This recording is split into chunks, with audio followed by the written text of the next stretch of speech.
नमस्कार शेतकरी मित्रांनो, आज दिनांक 27 जुलै 2024. शेतकरी मित्रांनो, आजपासून बऱ्याच भागात पाऊस उघडणार आहे. तर आणि काही भागात येत्या 48 तासात पावसाचा जोर आपल्याला वाढताना पाहायला मिळेल. त्यामुळे मोठा मुसळधार पाऊस होताना आपल्याला पाहायला मिळेल. तर शेतकरी मित्रांनो, जाणून घेऊयात संपूर्ण अपडेट. मित्रांनो, त्याआधी तुम्ही चॅनलवर जर नवीन असाल तर चॅनलला नक्की सबस्क्राईब करा, जेणेकरून दररोज हवामान अंदाज तुम्हाला पाहायला मिळतील. मित्रांनो, या महिन्याच्या शेवटच्या दिवसात राज्यातील काही भागात मुसळधार पाऊस होणार आहे, तर काही भागातील पाऊस उघडणार आहे.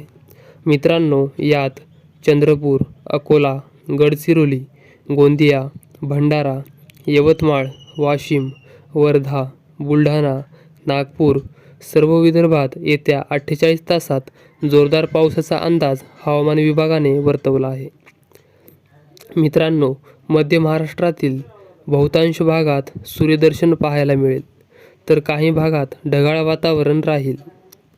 मराठवाड्यातील नांदेड, हिंगोली, परभणी या जिल्ह्यात रात्रीपर्यंत जोरदार पावसाचा अंदाज हवामान विभागाने वर्तवला आहे.